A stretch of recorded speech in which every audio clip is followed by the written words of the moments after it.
Hello students, good morning. Chemistry की online class में आप सब बच्चों का हार्दिक स्वागत है। मैं उम्मीद करता हूँ आप घर पे सेफ होंगे और सुरक्षित होंगे। देखो, ये हम जो बात कर रहे थे वो बात कर रहे थे चैप्टर 3। उस चैप्टर का नाम था इलेक्ट्रोकेमिस्ट्री, जिसे आप हिंदी में बोलते हो वैद्युत रसायन। इस चैप्टर में हम जो डिस्कस कर रहे थे वो डिस्कस कर रहे थे भाई इलेक्ट्रोड विभव के बारे में। यानी हम जो बात कर रहे थे वो बात कर रहे थे इलेक्ट्रोड पोटेंशियल के बारे में। सबसे पहले मैंने आपको परिभाषा बताई थी कि इलेक्ट्रोड विभव क्या होता है, कि जब किसी धातु की छड़ को उसी धातु के आयन के विलयन में डुबोया जाता है। यानी जिस धातु की आपने छड़ ली है उसी के धातु के आयन का क्या होना चाहिए भाई, विलयन। अगर आपने Zn की रोड ली है तो ZnSO4 का विलयन लोगे आप। अगर आपने कॉपर की रोड ली है तो कॉपर के आयन का विलयन लोगे। बात क्लियर है। जब किसी धातु की छड़ को उसी के आयन के विलयन में डुबोया जाता है तो धातु की जो छड़ होती है वो धनावेशित या ऋणावेशित हो जाती है। इस स्थिति में धातु की छड़ और विलयन के मध्य में एक विभवांतर उत्पन्न हो जाता है जिसे आप बोलते हो इलेक्ट्रोड विभव, और उसे एकल इलेक्ट्रोड विभव के नाम से भी जानते हो। फिर मैंने आपको बताया था कि जो हमारे पास इलेक्ट्रोड विभव है वो बेसिकली दो प्रकार के हैं। एक तो हमारे पास होता है ऑक्सीकरण विभव और एक हमारे पास होता है अपचयन विभव। कितने प्रकार होते हैं? दो प्रकार के। एक तो हमारे पास होता है ऑक्सीकरण विभव और एक हमारे पास होता है भाई अपचयन विभव। तो मैंने आपको दो टाइप्स बताए थे, एक तो ऑक्सीकरण विभव के बारे में और एक अपचयन विभव के बारे में। और इस सिलसिले को समझाते हुए मैंने आपके साथ तीन कंडीशन डिस्कस की थी कि आपके पास जब आप धातु की रोड को उसी के आयन के विलयन में डालोगे तो आपके पास तीन कंडीशन डेवलप हो सकती है। यानी आपके पास तीन केस उत्पन्न हो सकते हैं और उन तीनों केसों की मैं पॉइंट वाइज पॉइंट चर्चा करूंगा, बेसिक से लेके एडवांस तक की। बात समझ आ रही है आपको? तो सबसे पहले बात कर रहे थे हमने किसकी बात की थी? हम जो बात कर रहे थे वो बात कर रहे थे भाई इलेक्ट्रोड पोटेंशियल के बारे में। किसके बारे में बात कर रहे थे? हम बात कर रहे थे इलेक्ट्रोड पोटेंशियल के बारे में। आज का जो लेक्चर होगा उसमें आपको पूरी बातें इस इलेक्ट्रोड विभव के बारे में कंप्लीट समझ में आ जाएगी और आपको कुछ ऐसी बातें इस वाले चैप्टर में नहीं पता लगेगी जो आपकी एनसीईआरटी की बुक में नहीं है। तो मैं कुछ हम थोड़ा आगे लेके चलेंगे इस इलेक्ट्रोड विभव को, ताकि हमारे क्वेश्चन बेसिक और एडवांस दोनों के हो जाए भाई। ठीक है, तो हम बात करें इलेक्ट्रोड विभव के बारे में। परिभाषा आपको पता है तो लिखने की बार बार हमको आवश्यकता है नहीं। तो मैंने आपसे कहा था, मैंने आपको कल इससे पहले वाले लेक्चर में एक डायग्राम बताया था कि आपके पास मान लो एक कंटेनर है। इस कंटेनर में आपने धातु आयन का विलय ले लिया।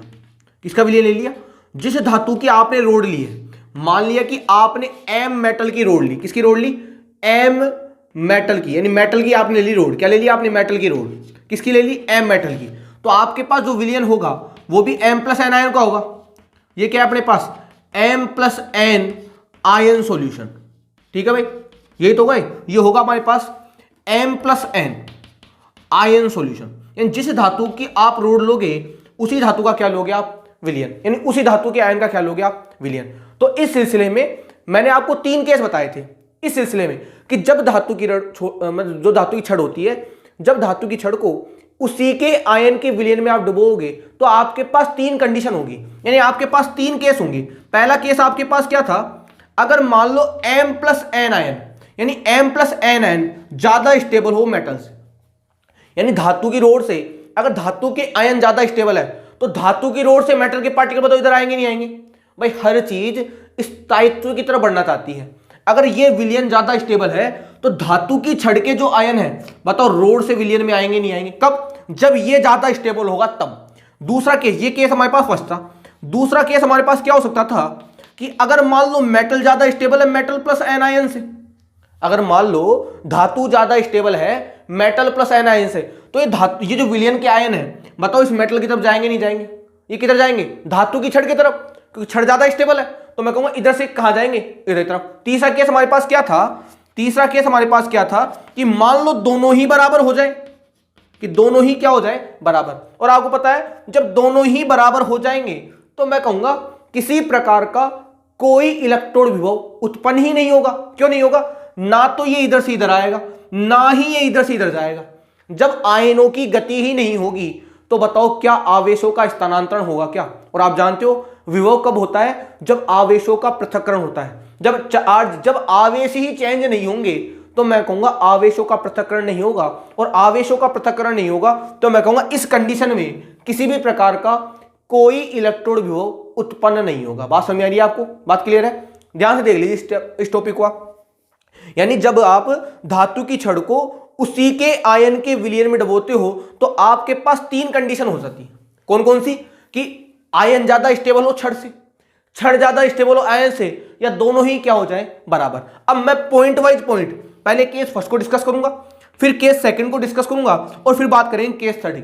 तो केस थर्ड में ज्यादा कुछ नहीं है, जब दोनों ही बराबर हो जाएंगे तो ना तो ये इधर से इधर जाएगा ना ये इधर से इधर आएगा, तो मैं कहूंगा किसी प्रकार का कोई इलेक्ट्रोड विभव उत्पन्न नहीं होगा। कौन से केस में? केस नंबर थर्ड में। ये बातें थोड़ी आगे की है, समझो बात ध्यान से आप।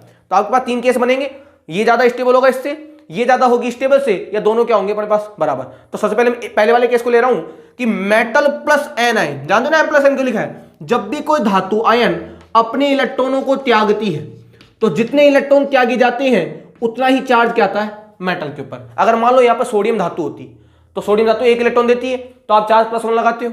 अगर मान लो Zn धातु होती तो Zn 2 इलेक्ट्रॉन देती है तो चार्ज क्या लगाते हो Zn+2। मतलब अगर मान लो n इलेक्ट्रॉन दिए जाएंगे चार्ज +n आएगा या नहीं आएगा? बात समझ में क्या कहना था? जैसे मान लो अपने पास सोडियम धातु है, सोडियम धातु होती है, जब सोडियम धातु 1 इलेक्ट्रॉन देती है, कितना इलेक्ट्रॉन देती है? 1, तो आप इसके ऊपर चार्ज क्या लगाते हो? +1। मान लो आपके पास कैल्शियम मेटल है, ये जब 2 इलेक्ट्रॉन देती है तो चार्ज क्या लगा देते हो आप? +2। आपके पास Zn मेटल है, जब ये 2 इलेक्ट्रॉन देती है तो चार्ज क्या लगाते हो आप? +2। अगर मान लो इसने n इलेक्ट्रॉन दिए होते, अगर मान लो इसने n इलेक्ट्रॉन देते, अगर मान लो Zn n इलेक्ट्रॉन दे रही है तो चार्ज बताओ Zn+n होगा कि नहीं होगा? तो ये तो कह रहा हूं जब मेटल n इलेक्ट्रॉन देगी तो मेटल के ऊपर चार्ज क्या आएगा? +n आएगा ही नहीं आएगा? ये तो बोलते हो मेटल आयन, इसे तो आप क्या बोलते हो? Metal ion. बात क्लियर है? समझ में आई बात? तो हमारे पास 3 केस होंगे। पहला केस क्या होगा? जिसमें मेटल आयन ज्यादा स्टेबल होगा मेटल से। दूसरा केस क्या होगा? जिसमें मेटल ज्यादा स्टेबल होगी मेटल आयन से। तीसरा केस क्या होगा? जिसमें दोनों ही क्या हो जाएंगे हमारे पास बराबर। तो 3 केस इस इलेक्ट्रोड पोटेंशियल में हमारे सामने उत्पन्न होने वाले हैं। लेकिन आप ये समझो हमने इलेक्ट्रोड विभव को 2 ही प्रकार का पढ़ा था, एक तो ऑक्सीकरण विभव और एक अपचयन विभव, जिसे बोलते हो ऑक्सीडेशन पोटेंशियल, और एक को बोलते हैं रिडक्शन पोटेंशियल। हमारे पास तो केस 3 हो गए। फिर मैंने तुमसे कहा था इस केस में तो कोई इलेक्ट्रोड विभव उत्पन्न ही नहीं होगा। जब इलेक्ट्रोड विभव उत्पन्न नहीं होगा तो इलेक्ट्रोड विभव कितने रह जाएंगे हमारे पास? 2 प्रकार के, एक तो ऑक्सीकरण विभव और एक अपचयन विभव। अब हमको देखना है कि केस फर्स्ट में कौन सा विभव उत्पन्न होगा और केस सेकंड में कौन सा विभव उत्पन्न होगा। उम्मीद करूंगा शायद आपको रटने की आवश्यकता नहीं पड़ेगी, पूरा टॉपिक आपको समझाकर क्लियर किया जाएगा। तो सबसे पहले बात किसी कर रहे हैं हम बात कर रहे हैं केस फर्स्ट की। किसके लिए? इलेक्ट्रोड पोटेंशियल के लिए बात कर रहे हैं हम केस फर्स्ट की। देखो ध्यान से बात, सबसे पहले बात कर रहे हैं हम इलेक्ट्रोड पोटेंशियल के लिए केस फर्स्ट की। हाँ जी, केस फर्स्ट पहला क्या है? पहले बात कर रहे हैं हम केस फर्स्ट, और केस फर्स्ट में मैं क्या लेके चल रहा हूं कि M+n जो आयन है वो ज्यादा स्टेबल है मेटल रोड से। इसका मतलब क्या होगा? देखो ध्यान से बात, इसका मतलब क्या होगा? पॉइंट लिखेंगे फिर हम इसके बारे में, जो भी पॉइंट हम लिख सकते हैं वो हम सब लिखेंगे। देखो ये आपके पास मेटल की रोड है, ये आपके पास क्या है भाई? ये आपके पास है मेटल की रोड। ये आपके पास क्या है? मेटल की रोड। कौन से मेटल की? मान लिया कि कोई M मेटल की रोड है, एग्जाम्पल भी लेके बता दूंगा आपको। मान लिया कि कोई M मेटल है जिसकी आपने ली रोड, तो मैंने कहा था जिस मेटल की आप रोड लोगे उसी मेटल के आयन का लोगे आप विलयन। तो अगर M मेटल की रोड है तो यहां पर जो विलयन होगा, यहां पर जो विलयन भरा होगा वो किसका होगा जी? वो होगा अपने पास M+n आयन का। किसका होगा? M+n आयन का विलयन। किसका विलयन है? ये है हमारे पास M+n आयन का सॉल्यूशन। जिस धातु के आपने छड़ लिए उसी धातु का क्या लोगे आप? विलयन। बात समझ रही? अब मैं पहला केस क्या लेके चल रहा हूं कि M+n जो आयन है इस मेटल की रोड से ज्यादा स्टेबल है। जो M+n आयन है इस मेटल से ज्यादा स्टेबल है। तो क्या होगा? अगर ये यहां पर कौन है? यहां पर M+n है और n इलेक्ट्रॉन है। भाई M+n है n इलेक्ट्रॉन, ऐसा ही तो होगा यहां पर। तो मैं कह रहा हूं अगर M+n आयन इस मेटल की रोड से ज्यादा स्टेबल है तो बताओ मेटल के जो पार्टिकल है बताओ इस छड़ से बताओ विलयन में आएंगे नहीं आएंगे? अरे भाई अगर M+n आयन अगर इस मेटल की रोड से ज्यादा स्टेबल है तो पार्टिकल किधर जाएगा? जहां उसको स्टेबिलिटी ज्यादा मिलेगी। तो मैं कहूंगा जब विलयन ज्यादा स्टेबल है तो इस धातु की जो छड़ है, इस धातु की छड़ पर जो मेटल के पार्टिकल हैं बताओ छड़ से विलयन में आएंगे नहीं आएंगे? आएंगे। और अगर उनको विलयन में आना है तो उसको किस रूप में आना पड़ेगा? M+n के रूप में। इसका मतलब क्या हुआ? जब वो इधर से इधर आएंगे, सोचो आप ध्यान से बात, ये बात काफी इंपॉर्टेंट है। मान लिया कि आपके पास मेटल की रोड है और यहां पर क्या भरा हुआ है? नीचे यहां पर भरा हुआ है M+n आयन का विलयन। अगर इनको इधर से इधर आना है, अगर मेटल के पार्टिकल को इधर से इधर आना है तो मैं कहूंगा उनको m+n बनना पड़ेगा, उनको क्या बनना पड़ेगा, m+n।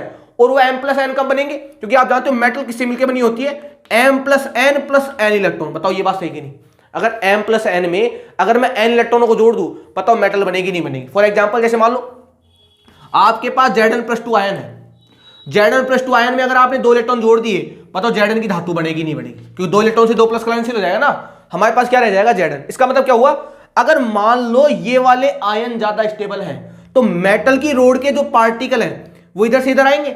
अगर उनको इधर से इधर आना है तो मैं कहूंगा उनको इलेक्ट्रॉन छोड़ के आने पड़ेंगे। बताओ बात सही कि नहीं, क्योंकक्योंकि पूरी की पूरी मेटल रोड है और मेटल की रोड में होता है क्या है, m+n होंगे इलेक्ट्रॉन होंगे, m+n होंगे इलेक्ट्रॉन होंगे, m+n होंगे इलेक्ट्रॉन होंगे, m+n होंगे इलेक्ट्रॉन होंगे। अब मैं कह रहा हूं अगर m+n ज्यादा स्टेबल है तो ये जो मेटल की रोड के जो आयन है, कौन से वाले, ये m+n जो आयन है, बताओ इस मेटल की रोड से विलियन में आएंगे नहीं आएंगे, आएंगे विलियन में, अरे आएंगे कि नहीं आएंगे भाई। मैं कह रहा हूं आपके पास जो विलियन है ये विलियन ज्यादा स्थायी है किसकी तुलना में, इस धातु की छड़ की तुलना में। तो धातु की छड़ के जो आयन है इस छड़ से बताओ विलियन में आएंगे नहीं आएंगे, कौन से आएंगे, ओनली फॉर ओनली m+n वाले। जब ये m+n वाले इधर इधर से आएंगे, ऐसे आएंगे, तो बताओ धातु की छड़ पर ओनली फॉर ओनली क्या रह जाएंगे, इलेक्ट्रॉन। क्या रह जाएंगे, इलेक्ट्रॉन। मैं कहूंगा आपका जो विलियन है, आपका जो विलियन है बताओ उसमें m+n आयन की सांद्रता बढ़ेगी नहीं बढ़ेगी, क्योंकि मान लो पहले m+n आयन 10 थे, लेकिन जैसे आपने इस m+n आयन को इस धातु की छड़ के अंदर डाल दिया, या धातु की छड़ को इस m+n आयन विलियन में डाल दिया, तो मैं कहूंगा यहां से यहां आएंगे, तो मैं कहूंगा यहां से m+n जो आयन थे बताओ विलियन में जाएंगे नहीं जाएंगे, और विलियन में जाएंगे तो मैं कहूंगा विलियन में m+n आयन की सांद्रता बढ़ेगी नहीं बढ़ेगी, बढ़ जाएगी, बढ़ जाएगी। और छड़ पर क्या रह जाएंगे, ओनली फॉर ओनली छड़ पर रह जाएंगे इलेक्ट्रॉन। क्या रह जाएंगे, इलेक्ट्रॉन। इसका मतलब क्या हुआ, छड़ पर तो ओनली फॉर ओनली क्या रह जाएंगे, इलेक्ट्रॉन, और विलियन में किसकी सांद्रता बढ़ जाएगी, m+n आयन की। बताओ इसके ऊपर चार्ज प्लस है कि नहीं, तो मैं कहूंगा आपका विलियन तो हो जाएगा धनावेशित और आपकी रोड क्या हो जाएगी, ऋणावेशित। और आप जानते हो जब भी आवेशों का पृथक्करण होता है बताओ विभवांतर उत्पन्न होता ही नहीं होता, तो उसे बोलोगे आप इलेक्ट्रोड विभव, उसे आप क्या बोलोगे, इलेक्ट्रोड विभव। अब यहां पर कौन सा इलेक्ट्रोड विभव उत्पन्न होगा, कौन कौन सी बातें आएंगी वो बातें मैं आपको समझा रहा हूं, लेकिन उससे पहले आप ये समझो, उससे पहले आप इस पॉइंट को डिस्कस करो, सोचो इस बात को कि जब ये जो m+n आयन जो यहां है, m+n इलेक्ट्रॉन, m+n इलेक्ट्रॉन, जब ये इधर से इधर आएंगे तो मैं कहूंगा इस विलियन में m+n आयन की सांद्रता बढ़ जाएगी, और जो छड़ है उस छड़ पर ओनली फॉर ओनली कौन सा चार्ज रह जाएगा, नेगेटिव चार्ज। यानी कहूंगा जो छड़ है उस पर तो चार्ज हो जाएगा नेगेटिव, और आपका जो विलियन है उस पर चार्ज क्या हो जाएगा, पॉजिटिव। बात क्लियर है, बात क्लियर है। अब बताऊंगा इसको एनोड क्या बोलेंगे, कैथोड क्यों बोलेंगे, और इसका ऑक्सीकरण विभव क्यों बोलते हैं, अपचयन विभव क्यों बोलते हैं, वो बात की है। लेकिन अभी तक आपको ये बात समझ में आ गई होगी, अगर केस फर्स्ट हम लेके चल रहे हैं, यानी अगर m+n आयन अगर मेटल से ज्यादा स्टेबल है तो धातु की छड़ के जो अवयवीकरण है वो इस छड़ से किधर आ जाएंगे, विलियन में। तो मैं कहूंगा विलियन में m+n आयन की सांद्रता बढ़ जाएगी, और सांद्रता बढ़ जाएगी, किसकी सांद्रता बढ़ी है, प्लस की। तो मैं कहूंगा आपका जो विलियन है उस पे चार्ज आ जाएगा पॉजिटिव, और आपकी छड़ पर ओनली फॉर ओनली क्या रह जाएंगे, इलेक्ट्रॉन। मैं कहूंगा आपकी छड़ पर कौन सा चार्ज रह जाएगा, नेगेटिव। इन छड़ तो हो जाएगी, यानी आपकी जो रोड है, जो आपकी मेटल की रोड है वो तो हो जाएगी नेगेटिव, और आपका जो विलियन है वो हो जाएगा हमारे पास पॉजिटिव। और इस नेगेटिव पॉजिटिव के कारण एक विभवांतर उत्पन्न होगा जिसे आप क्या बोलोगे, इलेक्ट्रोड विभव, उसे आप क्या बोलोगे, इलेक्ट्रोड विभव। अब वो कौन सा होगा, ऑक्सीकरण वाला होगा कि अपचयन वाला होगा, वो बात की है, लेकिन बताओ इलेक्ट्रोड विभव उत्पन्न होगा कि नहीं होगा, होगा। तो मैं बताता हूं आपको बढ़िया से डायग्राम से इसको कि क्या समझाना चाहता है हमको। समझ में आई बात, यहां तक बात शायद आपको समझ में आ गई होगी कि अगर मान लो अगर m+n आयन अगर मेटल की रोड से ज्यादा स्टेबल है तो आपकी जो रोड है वो तो हो जाएगी नेगेटिव चार्ज, और आपका जो विलियन है वो हो जाएगा पॉजिटिवली चार्ज। बात क्लियर है, सुनो जैसे बताता हूं पहले क्या था बाद में क्या हुआ। आपके पास एक कंटेनर था, इस कंटेनर में, इस पात्र में आपने क्या ले रखा था भाई, इस पात्र में ले रखा था आपने m+n आयन का विलियन। क्या ले रखा था आपने, m+n आयन का विलियन। और इसके अंदर क्या लगा रखी थी आपने, इसके अंदर लगा रखी थी आपने मेटल की रोड। किसकी रोड लगा रखी थी, ये हमारे पास है मेटल रोड। किसकी रोड है, जिसका आपने विलियन लिया है ना उसी धातु की छड़ है। क्लियर बात है। केस कौन सा है हमारे पास कि m+n आयन ज्यादा स्टेबल होगा मेटल से। तो मैं कहूंगा यहां से क्या होगा भाई, इसके अंदर क्या है, इसके अंदर होंगे m+n n electron, m+n n electron, m+n n electron, m+n n electron. भाई मेटल की छोड़ भी तो यही होगी। तो मैं कहूंगा जब आप इसके अंदर डालोगे तो क्या होगा थोड़ी देर बाद में, ये जो M प्लस एन आयन है, क्योंकि हमने देखा है, हमने क्या देखा है कि M प्लस एन आयन ज्यादा स्टेबल है किससे, मेटल की रोड से। तो मेटल की रोड से जो M प्लस एन आयन है, ये जो M प्लस एन आयन है, बताओ विलियन में आएंगे नहीं आएंगे, ये किस में आ जाएंगे, ये आ जाएंगे हमारे पास विलियन में। किस में आ जाएंगे, अरे आएंगे ही नहीं आएंगे विलियन में, क्योंकि हम जानते हैं विलियन ज्यादा स्टेबल है और ये छड़ कम स्टेबल है। तो छड़ से जो M प्लस एन आयन है, बताओ विलियन में आएंगे नहीं आएंगे। तो देखो छड़ पर ओनली क्या रह गए ना इलेक्ट्रॉन इलेक्ट्रॉन। तो मैं कहूंगा कैसे हो जाएगा, क्या हो जाएगा, देखो इसका मतलब ये हो जाएगा जो आपकी जो रोड है, ये जो आपकी रोड है, ये जो रोड है आपकी, ये जो रोड है, देखो ध्यान से बात, ये जो आपकी रोड है उस पर ओनली फॉर ओनली क्या रह जाएंगे, इलेक्ट्रॉन। क्या रह जाएंगे, इलेक्ट्रॉन। और जो विलियन है, ये जो विलियन भरा हुआ है नीचे, ये जो विलियन भरा हुआ है, इसमें M प्लस एन की जो सांद्रता है, बताओ इंक्रीज होगी कि नहीं होगी। सांद्रता को कैसे लिखते हैं, सांद्रता को बड़े ब्रैकेट से लिखा जाता है। बताया जाता है आपको 11वीं के अंदर कि सांद्रता को बड़े ब्रैकेट से लिखा जाता है। इसका मतलब क्या है, M प्लस एन आयन की सांद्रता, सांद्रता को हमेशा किससे लिखते हैं, बड़े ब्रैकेट से। इसका मतलब क्या हुआ, आपके पास पहले सांद्रता कम थी, अब सांद्रता क्या हो जाएगी, ज्यादा। अगर मान लो इसकी सांद्रता, अगर इसकी सांद्रता मैं मान के चलूं M प्लस एन 1, इसकी सांद्रता क्या मान ली मैंने, M प्लस एन 2, तो मैं कहूंगा M plus N 2 greater than होगा M प्लस एन 1 से। बताओ बात सही कि नहीं, बात समझ में आ रही है आपको। अगर इसकी सांद्रता मैं 1 मान के चलूं, अगर इसकी सांद्रता मैं 2 मान के चलूं, तो मेरे को पता है जब आपने धातु की छड़ को डाल दिया तो आपकी जो M प्लस एन आयन की सांद्रता है, बताओ बढ़ेगी नहीं बढ़ेगी। किस केस के लिए, इस केस के लिए। बात समझ आ रही है, क्योंकि धातु की छड़ से जो अवयवी कण है विलियन में आएंगे, तो मैं कहूंगा विलियन में M प्लस एन आयन की सांद्रता पहले की तुलना में क्या हो जाएगी, ज्यादा। तो मान लिया अगर इसकी सांद्रता 1 है, इसकी सांद्रता 2 है, तो बताओ इसकी वैल्यू ज्यादा आएगी नहीं आएगी। बात समझ आ रही है आपको, बात क्लियर। अब सुनो बात यहां से, अब आप सोचो अगर आपकी धातु की छड़ से, अगर आपकी धातु की छड़ से अगर मेटल के आयन, भाई धातु की छड़ तो मेटल के आयन होंगे, अगर मेटल के आयन विलियन में जा रहे हैं, तो बताओ धातु की छड़ पतली होगी कि नहीं होगी। अरे धातु की छड़, भाई आपकी धातु थी, आपकी धातु की रोड थी, उस धातु की रोड से धातु के 2 पार्टिकल हैं वो किधर आ रहे, विलियन में। तो मैं कहूंगा आपकी धातु की छड़ बताओ पतली होगी कि नहीं होगी, वो डिप्लीट हो जाएगी। वो कैसी हो जाएगी, वो ऐसे टूट जाएगी, वो हो जाएगी बारीक, ऐसी हो जाएगी, वो कैसी हो जाएगी, ऐसी। पता होगी कि नहीं होगी। ये क्या है आपकी, ये आपके पास है मेटल रोड। ये तो क्या है, ये तो आपके पास क्या हो गए, M प्लस एन आयन। क्या हो गए भाई, आपके जो M प्लस एन आयन थे वे धातु की छड़ से विलियन में आ रहे थे। तो मैं कहूंगा बताओ धातु की छड़ पतली होगी कि नहीं होगी। क्यों होगी पतली, क्योंकि जो मेटल के जो अवयवी कण थे वो उधर से किधर आ गए, विलियन में। तो मैं कहूंगा आपकी धातु छड़ क्या हो जाएगी, पतली। और धातु की छड़ पर ओनली फॉर ओनली क्या रह जाएंगे, इलेक्ट्रॉन। क्या रह जाएंगे, ओनली फॉर ओनली, इस पर रह जाएंगे ओनली फॉर ओनली इलेक्ट्रॉन। क्या रह जाएंगे, इलेक्ट्रॉन। क्या रह जाएंगे, इलेक्ट्रॉन। अब आप जानते हो अगर इलेक्ट्रॉन रह जाएंगे तो इलेक्ट्रॉनों पे चार्ज क्या होता है भाई, इलेक्ट्रॉनों पे चार्ज क्या होता है, माइनस। तो मैं कहूंगा इसके ऊपर, इस रोड के ऊपर चार्ज क्या आएगा जी, इस रोड के ऊपर चार्ज आएगा पॉजिटिव। और इस विलियन में चार्ज क्या आएगा, इस विलियन में चार्ज हो जाएगा पॉजिटिव। अरे होगा कि नहीं होगा, क्योंकि आपने प्लस की सांद्रता बढ़ा दी। आपने किस सांद्रता बढ़ा दी, M प्लस एन आयन की, यानी आपने प्लस की सांद्रता बढ़ा दी। तो मैं कहूंगा आपके विलियन पे चार्ज क्या हो जाएगा, प्लस। और इस रोड पे कौन सा चार्ज हो जाएगा भाई, माइनस। बताओ आवेशों का पृथक्करण हुआ कि नहीं हुआ, हो गया। मतलब ये जो रोड है ये नेगेटिव का काम करेगी, और ये जो विलियन है किसका काम करेगा जी, ये विलियन काम करेगा पॉजिटिव का। बताओ बात सही नहीं, यानी आपकी जो रोड है वो नेगेटिव का काम करेगी और आपका विलियन किसका काम करेगा, पॉजिटिव का। और यहां पर जो वोल्टेज डेवलप होगा, यहां पर जो वोल्टेज डेवलप होगा उसे आप क्या बोलते हो, उसे आप बोलते हो इलेक्ट्रोड विभव। उसे आप क्या बोलते हो, इलेक्ट्रोड विभव। अब सुनो बात ध्यान से, ये बात समझ में आई आपको कि यहां पर M प्लस एन आयन की सांद्रता बढ़ जाएगी और इस रोड पर ओनली फॉर ओनली क्या रह जाएंगे, इलेक्ट्रॉन। यानी रोड तो हो जाएगी आपकी नेगेटिव चार्ज और आपका विलियन कैसा चार्ज हो जाएगा, यानी इस पर तो चार्ज हो जाएगा पॉजिटिव चार्ज, किस पर, विलियन पर। और आपकी रोड पर कैसा चार्ज हो जाएगा भाई, नेगेटिव चार्ज। कैसा चार्ज हो जाएगा, नेगेटिव चार्ज। अब सुनो, अब इसके ऊपर क्या है, इलेक्ट्रॉन। तो मैं कहूंगा ये इलेक्ट्रॉन को धक्का मारेगी नहीं मारेगी, भाई इसके पास इलेक्ट्रॉन इलेक्ट्रॉन है।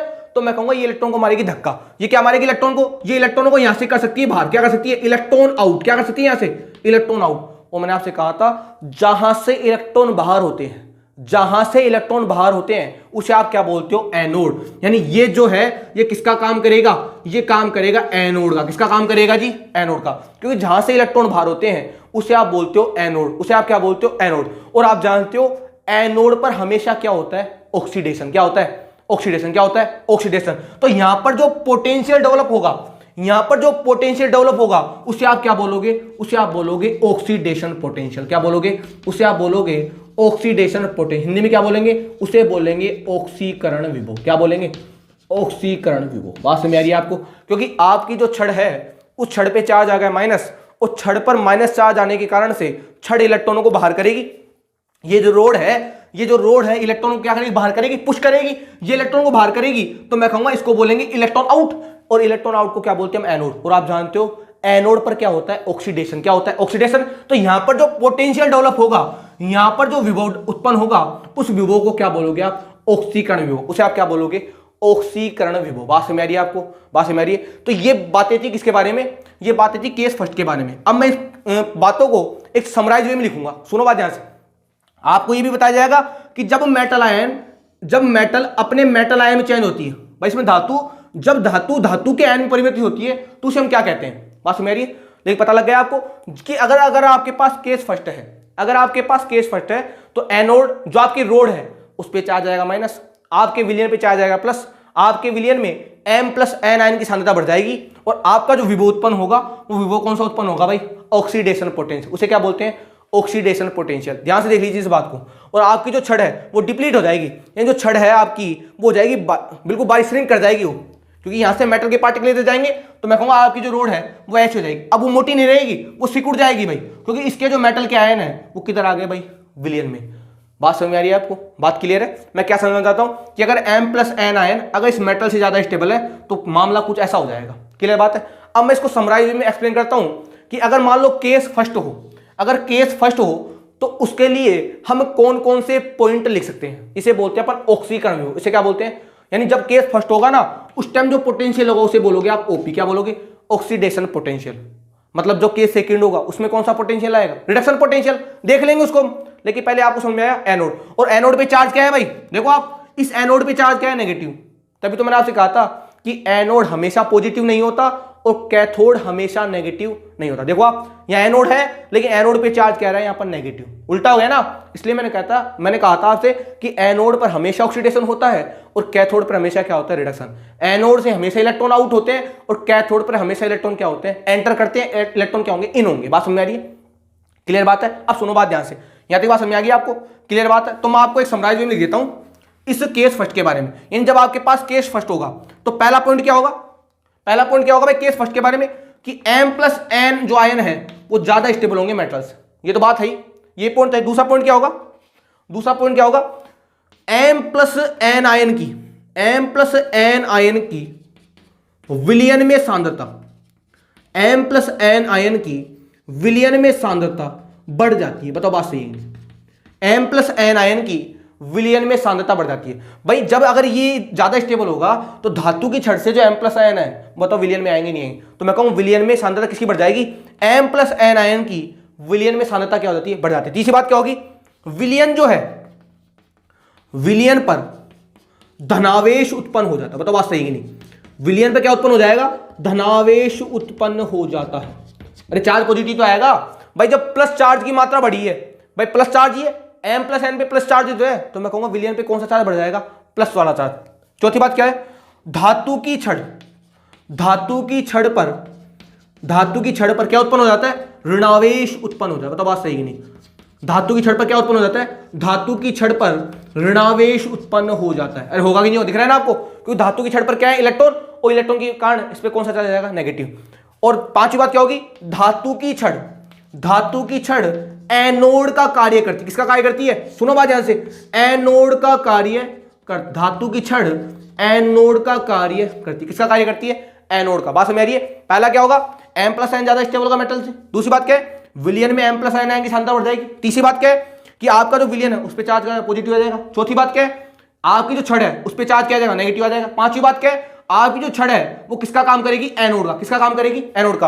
और छठी बात क्या होगी, अगली वाली बात क्या होगी, छठी बात, कि यहां पर जो विभव उत्पन्न होगा वो कौन सा विभव होगा भाई, ऑक्सीकरण विभव। यानी इस स्थिति में, इस स्थिति में, इस स्थिति में ऑक्सीकरण विभव, कौन सा विभव, ऑक्सीकरण विभव उत्पन्न हो जाता है। कौन सा विभव उत्पन्न हो जाता है, ऑक्सीकरण विभव। ध्यान रखना, इस स्थिति में कौन सा विभव उत्पन्न होगा, ऑक्सीकरण विभव। कौन सा विभव उत्पन्न होगा, ऑक्सीकरण विभव। बात समझ आ रही है कि इस स्थिति में कौन सा विभव उत्पन्न हो जाता है भाई, ऑक्सीकरण विभव। हो रहा है ना ऑक्सीकरण विभव, क्योंकि यहां पर एनोड है और एनोड पर हमेशा इलेक्ट्रॉन आउट होंगे, तो विभव कौन सा होगा हमारे पास, ऑक्सीकरण विभव। अब सुनो बात, 6 पॉइंट समझ आ गए आपको। पहला पॉइंट समझ में आ गया, सांद्रता बढ़ जाती है, बात समझ में आ गई, प्लस चार्ज हो जाएगा, नेगेटिव हो जाएगी, एनोड हो जाएगा, पोटेंशियल कौन सा, ऑक्सीकरण विभव हो जाएगा। इंपॉर्टेंट बात सुनो ध्यान से, इनको मिटा दूं मैं।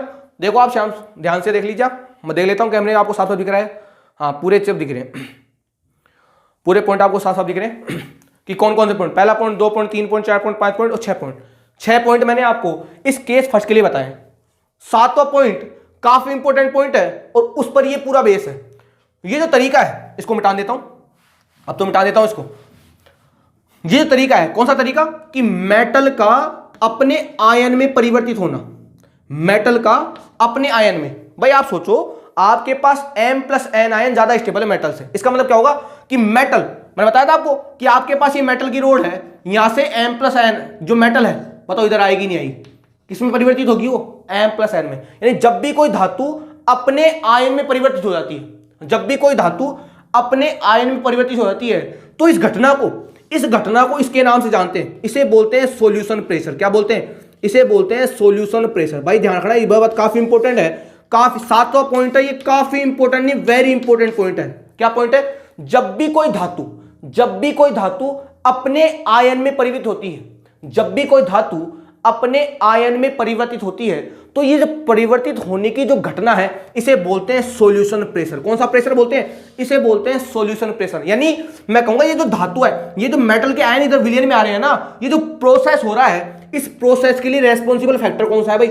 Solution pressure. यानी ये किसकी वजह से हो रहा है, ये हो रहा है भाई सॉल्यूशन प्रेशर की वजह से। किसकी वजह से हो रहा है, सॉल्यूशन प्रेशर की वजह से। अगर मान लो जो मामला उल्टा हो जाएगा, 2 केस होंगे ना भाई, ये हमारे पास पहला केस है, दूसरा केस भी आएगा, तो वहां बताऊंगा वहां पर कौन सा प्रेशर उत्पन्न होता है। यहां कौन सा प्रेशर उत्पन्न होता है, इसे बोलते हैं सॉल्यूशन प्रेशर। इसे क्या बोलते हैं, सॉल्यूशन प्रेशर। बात समझ आई।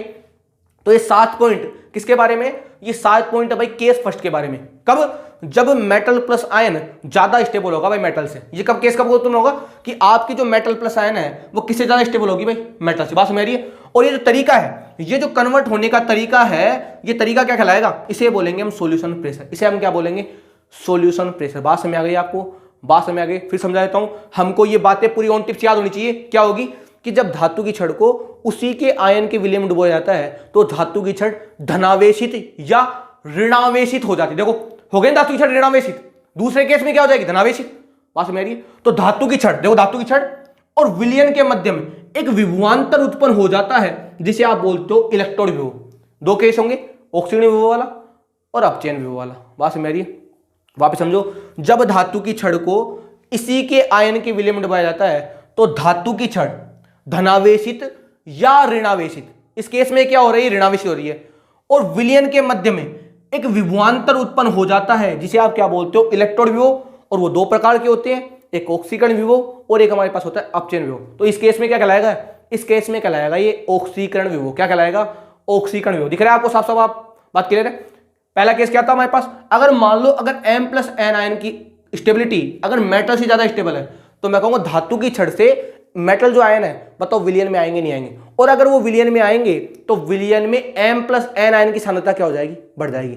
और धातु की छड़ क्या हो जाएगी, बारीक हो जाएगी, क्योंकि धातु के पार्टिकल विलयन में आ गए, तो धातु की छड़ तो हो जाएगी बारीक, और विलयन में क्या हो जाएगा, M+N आयन की सांद्रता बढ़ जाएगी। इसका मतलब क्या होगा, विलयन पे चार्ज क्या हो जाएगा, पॉजिटिव, और आपकी छड़ पर ओनली फॉर ओनली क्या आ जाएंगे, इलेक्ट्रॉन। तो मैं कहूंगा आपकी छड़ हो जाएगी नेगेटिव, और मैं कहूंगा इलेक्ट्रॉन को मारेगी धक्का, और इलेक्ट्रॉन को धक्का मारते उसको क्या बोलते हैं, एनोड। क्या बोलते हैं, एनोड। और हम जानते हैं एनोड पर क्या होता है, ऑक्सीडेशन। तो यहां पर जो विभव उत्पन्न होगा उसे बोलोगे आप ऑक्सीकरण विभव, उसे आप क्या बोलोगे, ऑक्सीकरण विभव। और ये जो प्रोसेस है मेटल का अपने आयन में परिवर्तित होना, ये जो प्रोसेस है, इस प्रोसेस को क्या बोलते हैं, सॉल्यूशन प्रेशर। इसे क्या बोलते हैं हम, सॉल्यूशन प्रेशर। बात समझ आई। तो ये केस फर्स्ट के बारे में 7 पॉइंट थे जो आपको पता होना चाहिए। बात समझ आई। देखो ध्यान से आप, ये आपकी केस फर्स्ट के लिए 7 पॉइंट है जो आपको ऑन टिप्स याद होनी चाहिए, कि अगर मान लो हमारे पास केस फर्स्ट हो जाए, तो हमारे पास कौन कौन सी कंडीशनें उत्पन्न हो जाएंगी, किसके बारे में, इलेक्ट्रॉन पोटेंशियल के बारे में। क्लियर बात, आपको समझ में आ गई बात, आपको समझ में आई बात। क्या कहना चाहता हूं मैं, एक बार फिर से रिवाइज कर देता हूं। मेटल पे जैसे हम लिखना चाहें, इसको कैसे लिख सकते हैं, शॉर्ट में कैसे लिखेंगे हम, शॉर्ट में कैसे लिखेंगे, ऑन टिप्स कैसे याद होगा हमको। देखो हाँ भाई, केस फर्स्ट क्या था जी, केस फर्स्ट हमारे पास क्या था, M+N किससे स्टेबल होगा, M से। यही था पहला पॉइंट हमारे पास याद। दूसरा पॉइंट क्या होगा, कंसंट्रेशन, M+N आयन कंसंट्रेशन क्या हो जाएगी, बढ़ जाएगी। सॉल्यूशन क्या हो जाएगा, सॉल्यूशन में कैसा चार्ज आ जाएगा भाई, पॉजिटिव आ जाएगा। रोड पे कैसा चार्ज आएगा, नेगेटिव चार्ज आ जाएगा। इसके अलावा कंडीशन कैसी होगी रोड पर, एनोड हो जाएगा। पोटेंशियल कौन सा होगा, ऑक्सीडेशन पोटेंशियल होगा। कौन सा पोटेंशियल होगा? ऑक्सीडेशन पोटेंशियल होगा साहब। इसके अलावा ये प्रोसेस कौन सा कहलाएगा? ये प्रोसेस कहलाएगा भाई सॉल्यूशन प्रेशर। क्या कहलाएगा? Solution pressure. ये बात काफी इंपॉर्टेंट है, ये बात आपको पता होनी चाहिए। जब भी कोई मेटल अपने आयन में कन्वर्ट होती है तो इस प्रोसेस को क्या बोलते हैं? इसको बोलते हैं हम सॉल्यूशन प्रेशर। इसे हम क्या बोलते हैं? इसे हम बोलते हैं सॉल्यूशन प्रेशर। तो आज के लिए इतना ही।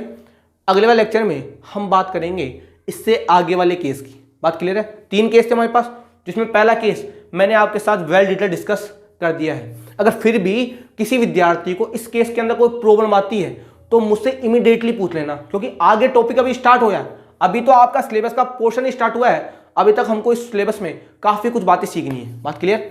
आज के लिए इतना ही, धन्यवाद।